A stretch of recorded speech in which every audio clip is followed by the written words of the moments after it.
Thank you for watching and welcome to Connecting Hope. I'm Will Hampton, along with Monica Greer from the Hamilton County Council on Alcohol and Other Drugs.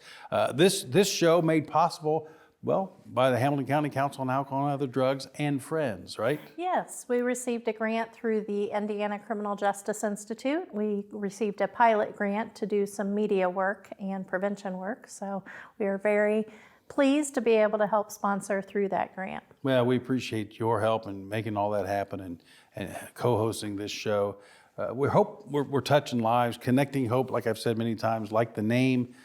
We hope that people are having and finding hope and getting help, and that's what it's about. Definitely. Yeah. Well, we need community support. One of our great sponsors on this show is called The Refuge Ohio. Their founder, Tom Thompson, is going to join us here in our next segment.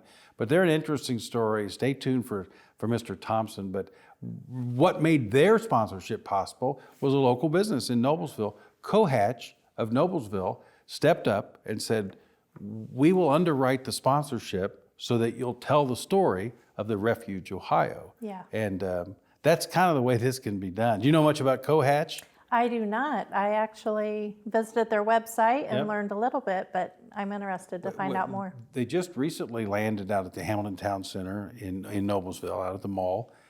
It's a shared workspace is what it is. They've got conference rooms, private offices. They even have a podcast room where you can produce your own podcast. And I definitely go on their website, Cohatch, Noblesville. And again, I want to thank John Watkins and the crew there at Cohatch. Because of their underwriting, we were able to get the Refuge Ohio as a regular sponsor each and every week on this show. And other companies, that's what we need. This kind of show, it's about the community, isn't it? Yeah, definitely. Yeah.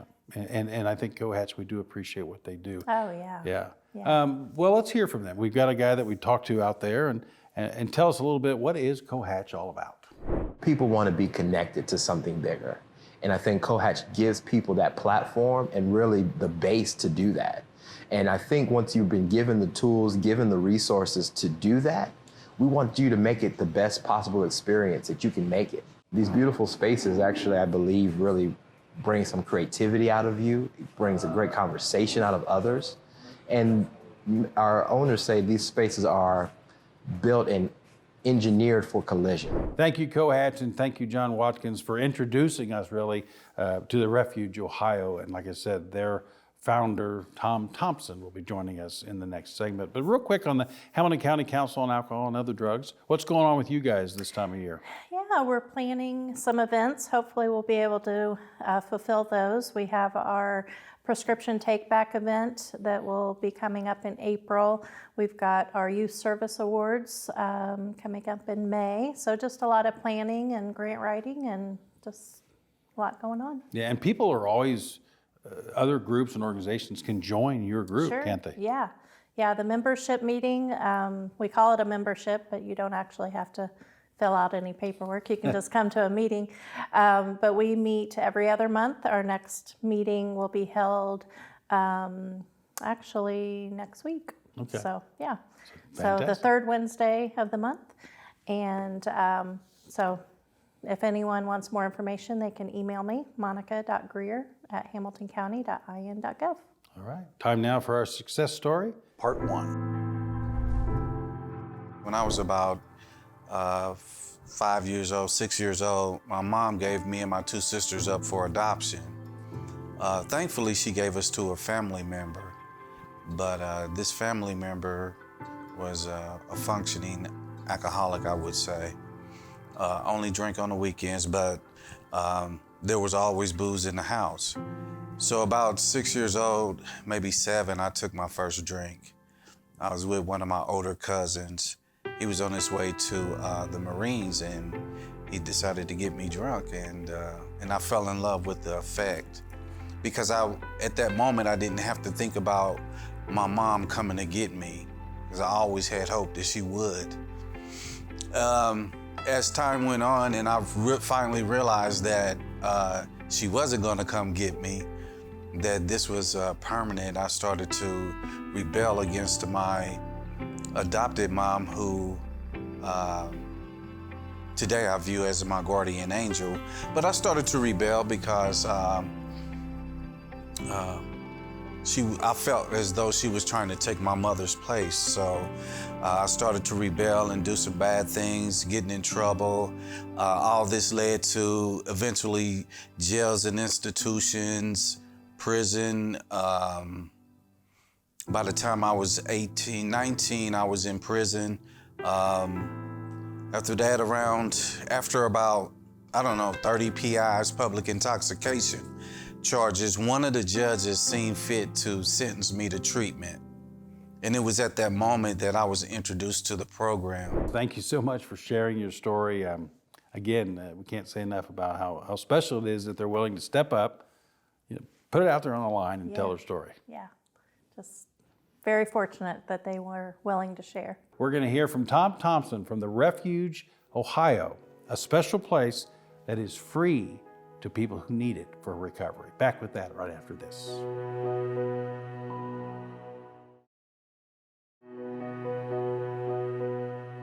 And welcome back to Connecting Hope, and I'm so excited about our next guest, Will Hampton, along with Monica Greer and Tom Thompson from the Refuge, Ohio. This is a guy who actually made a road trip to be here with us. We do appreciate you making the trip from around Columbus. Yes. The Refuge, Ohio, I guess people are saying, now, you are a sponsor. We'll talk a little bit more about Cohatch, Noblesville, but they helped put you guys on the map for us.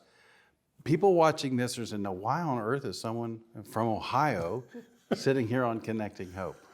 Yeah. Welcome. Thank you. I really appreciate being here with you. Yeah, tell us a little bit, just a big, quick kind of your elevator speech of what the Refuge, Ohio is. Sure. It's a very long-term residential place for men and women that want to come in, and it's discipleship-oriented, Christ-centered, free of charge, and they'll be in a residence to form a community together that then at the end of their 13-month journey, there's 4 phases to it, they can actually come out with potential housing, employment. We've had 100% employment as they leave.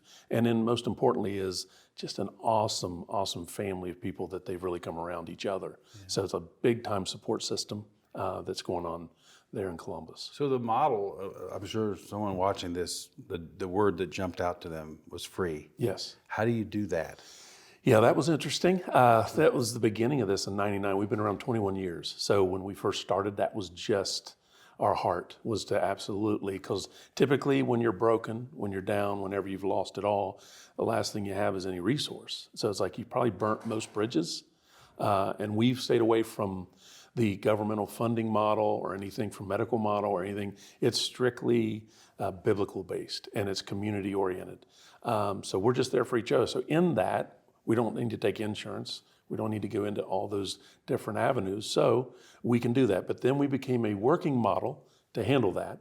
So it is free so that basically that the men and women as they go through, that's part of their journey, is the dignity to go out and use their gifts and abilities and their skills and go out in the marketplace. Mm-hmm. So that then takes care of the funding. So it's not a handout, it's a hand up. And that gives the dignity that they so are looking for. Yeah, and I like that it's a holistic approach of faith, recovery, and helping them learn the skills that they have and giving them some self-worth and to be able to sustain that. That is great. So how many people do you have right now? It's around 80 is about what we average. Okay. We, men and women together. Wow. We've actually seen through the 21-year history about 3,000 people have come and gone through that time. So it's been a long haul. Wow. And it encompasses 2 different cities in Columbus. So certain parts of the ministry in different places. So you start in phase 1 and 2, we call it. Our first 5 months is in Lancaster, Ohio. And then the last 8 months are in Columbus. Okay. So they kind of, we take them away from the city and triggers and different things at the beginning and then ease their way back into the city life and the culture, et cetera, for the marketplace at the end. So that's kind of the journey. And in the end, it's workforce development too. Absolutely. And so the last 8 months, yes, the resident has a job. Yes. And they start working towards a goal, yes. right? And that's, how big is that they have a goal? And the beautiful part is a Great Commission in terms of making disciples what we're all about. So they get to go out in the marketplace, and then they get to interact with other employees from partnering employers. And then they're making an impact on the culture of that company. That's what's phenomenal, is to see that they're being utilized by God while they're in a ministry, as well as they put in about 500 average hours a month that they go out in the inner city of Columbus and volunteer outside of their work time. So they make a big impact. And one of the biggest keys to addiction is isolation. It's all about me. It's a very self-centeredness kind of thing. And I know because I've been there, I'm not at all in a judgmental state right now. I've been king baby with my own wife and marriage, so I get it. And my whole point is, whenever it came to the point where I found out there is a God and he's not me, that was my first awakening. And then that became a selfless, and by volunteering, by going out in the marketplace. And then just the sense of giving back to your brothers or sisters behind you is a big piece to the recovery process. It's about a selfless journey of a purpose bigger than just me. That's what we're finding is working. So the residents, when they completed the program, do they come back and help volunteer or Yes. help run programs? The secret sauce of our ministry is the fact that it's disciples making disciples. So the guys that complete and the girls that complete, some have the opportunity to be coordinators, we call them, which is 6 months paid to stay on point, to be able to be in each of the phases. So that gives us 12 coordinators for the men, 3 in each phase, that they stay another 6 months to give back. Great. And that is the hope for the new guy. So here he is coming, seeing who he's going to look like, how he's going to be at the end. So they see a vision of hope right out of the gate. And then it gives the guy giving back a purpose bigger than he ever dreamed. And one of the beautiful parts of that now is once they've completed the coordinating, we have 5 cities in Ohio that also want to do what we do. They're not franchises. It's their calling. We're not trying to control anything. We're just trying to serve them in that. But now we've been sending coordinators that have completed our process to them. So now they're starting new places, and that's exciting to watch our men and women really come up into who they are in Christ. I know you said, or we were talking before about Akron, Ohio. Yes. And that's one that's on point to getting started. And Just did. Tell us that story. It was a dad who had a son Yes. who was in. Yes. Father had sent his son through our ministry. And then through that process, he started to get a calling and unction in his heart to do something in Akron, Ohio. So he started, converse with me. He was looking at all different places and models and all over. And he came back and said, Tom, I want to do what you do. And I said, this is not an easy deal because it's out of the box. It's a different kind of concept for what you're looked at a little different because we're not the typical vein of treatment. We're a very relational community model in Christ. So it's biblically based. He said, that's what I want. So that's kind of where he went down that journey. And for the last 2.5 years, we've been going through that together. God has blessed his socks off. So he just opened and literally had a $4 million facility built debt-free. That was a bunch of the body of Christ coming around him in Akron. All kinds of land donated. There he is in the middle. And it just started. And we sent up there 3 coordinator leaders to start the ministry. So that was just a few weeks ago. Well, I know you have the principles, the 7 principles of the refuge. Can't go through all of those. Unfortunately, I wish we could spend a half an hour with you because we could. But a couple of them that jump out at me, and you've talked a lot about it, the commitment to God. Yes. That's number 1. Yes. And then also in there is the willingness to be taught. Yes. Why are those 2 that are part of your 7 Because principles? they're the biblical foundation. I mean, that's exactly what love the Lord your God with all your heart, mind, soul, and strength is the greatest commandment. That's commitment to God. It's like, what is the commitment? It's I'm laying my life down to serve my Father, which is what Jesus was all about. So it's first of all, why are you doing this? It's not for my kid, not for my wife, not for my job. It's because I'm doing it unto my Father. It's a personal, intimate relationship. So that's the first step of measuring that. How's that look? It's unconditional love. That is one of the guiding, what I'd call foundational pieces God gave me at the beginning. What is that? That's guys coming to the refuge today. They come off the bus and they're ready to come in. Our men are running out there to grab their stuff, give them a big hug, welcome them, love on them, say, come on into the family. That's what that looks like. And that happens on a daily basis out there. Wow. So the teachability, again, Great Commission, teach others. And that's the place where you've got to be submitted, broken enough to say, I don't have all the answers. And we're all in process. So it's like, I've got to stay pliable to continue to grow in my walk with Christ. You were So a that's quarterback teachability. when you played football. I tried. So you were probably coachable. And maybe some of that relates That's right. to this, doesn't it? Very much. Yeah. And it's ongoing. We never arrive. We're always another level of becoming Christ-like. So we only have a couple minutes. What if, I mean, I know that people watching are probably thinking, wow, I wish I had this in our community. Can someone from Indiana, if they see this, can they come to your facility? Yes. I just had a guy from Sudan. We've had a guy from Florida. So I think Indiana's close enough. So yeah, we've got them from all over. We're free of charge, welcome to come. And there can even be an interview process virtually so they can actually know if they're a fit and what we are and who we are and ask questions ahead of time. And all that's on the website. Great. So they can go to that. We can set that up. And there's entry points to the ministry each week, a couple of days a week. So All right. TheRefugeOhio.org. yes, sir. Tom, thank you so much for your mission and for your love of the Lord. And that is resonating into a facility that is helping people. And bottom line, that's why we're here, to help our fellow man. That's it. Yeah. It's one beggar giving another beggar bread. That's where I'm at. So. I want to take a road trip and come Oh, visit that'd be you. great. Love to have you. Yeah. And again, thanks to John Watkins and the people from Cohatch, Absolutely. Noblesville, for underwriting your sponsorship of Connecting Hope. We really appreciate what you guys are doing in the Refuge Ohio in helping us bring this show to everyone out there. So thank you. Well, hopefully we can help some people. So we're Yeah. here for them. So Thank you so much. TheRefugeOhio.org. Yes. Tom, thank you. Thank you. All right. Thanks, man. We're back. We're going to take a break. Back with more Connecting Hope after this short timeout.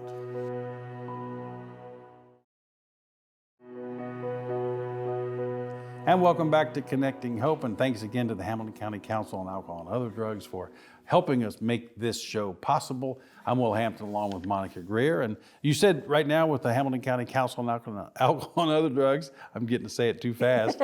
Things are busy. Next week's your big meeting. Yes, yes. So like I said, we meet every other month for about an hour. We meet during lunchtime, so hopefully that's convenient. Next week, we are doing virtual just through the COVID crisis. Yeah. So we don't get the free lunch? You don't get the free lunch. Goodness gracious. Maybe George Christo can send us all like a coupon to Oh, that'd be Jaggers nice. or something. Yeah, That'd yeah. be good. We'll talk All right. to him about that. Time for part 2 of our success story. Finally, one day in one November night in 2001, my adopted mom, at this time I had burnt every bridge, and I was just on my last leg with her, and she put me out of the house, and I thought, she's done that several times before, so I went on and continued to drink, and when I came back, she would not open the door, and all my stuff was on the porch. And it was really, truly at that moment that I realized that nobody owed me anything, not even her, and that I needed God in my life, and I needed to be there for me. And so she finally got out of the way and allowed God to bless me. She stopped blocking God's blessings for me. And it was a cold November night in 2001. And needless to say, around February the 18th, I made a decision. I made a decision that, I was going to try my best and get back into the program, and I wasn't going to drink anymore. And whatever good in my life, whatever bad that's in my life, I'm going to take it. I'm gonna take it out, and I prayed and asked God to take it away from me, and that started my recovery journey. I was finally willing to work the steps and listen to another man tell me how to live. I finally hit bottom, so to speak, and but it was at that point that my life started to change. I started working at a treatment center. Thank God I was blessed with a job at 90 Days Sober at a treatment center, and I was afforded an opportunity to see what the drug and the drinks were doing to people like me. And I was finally able to see it and realize that, oh man, this is really not good. And I met a man working at the Progress House, and he offered me a job, and You know, I don't think that there's anything greater, you know, than one alcoholic helping another one, or one addict helping another one. And for me, that's the spiritual maintenance of the program. That's how I stay spiritually fit, is by helping others. And I've been fortunate to have a job that's what I do. And there's no bigger pay that I get from work than to see the lights come on in a guy's eyes, you know, and then see him 2 or 3 years later and he's still sober, you know. And so seeing the lights coming on in somebody's eyes is one of the greatest gifts I've been afforded in my sobriety. Thank you for sharing your story and being part of our show, because that's kind of the way I look at this here on Connecting Hope, that once we get everybody together, they're part of the family, aren't Yeah, they? yeah. I'm interested to see, when people watch the show, how they're connecting other people to this show. Are you're kind of getting that a little bit, aren't you? Yeah, yeah. Hopefully they're sharing with their family and friends about the show. Hopefully they're getting something out of it, or they hear something about a resource or an opportunity for somebody that they know and share that. So That's what it's all about, Yeah. connecting hope. Connecting Hope. All right. We're back with more. We're going to take a break. Back to close out this edition of Connecting Hope after this.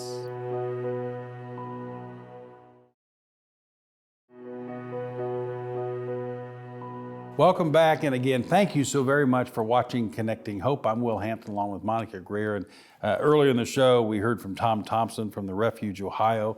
He was telling us that that's something that, you know, somebody watching this show says, I want to start something like that in Indiana somewhere. It's possible. Yeah, he shared of that same type of opportunity in Ohio of somebody wanting to start it, and he did, and successful. And yeah, I'm glad that the resource is not too far away for our viewers, but it would be really nice to have something like that here in Indiana. Well, some people, they don't want to necessarily maybe do recovery right next door. And the Refuge, Ohio is that option. Yeah. Potentially. Definitely. Yeah. Yeah. Well, good. We really appreciate him making the drive from Columbus That to was be so on our nice. show. That's Yeah. very, very nice. And again, thank you to Cohatch for making it possible. That'll do it for this week.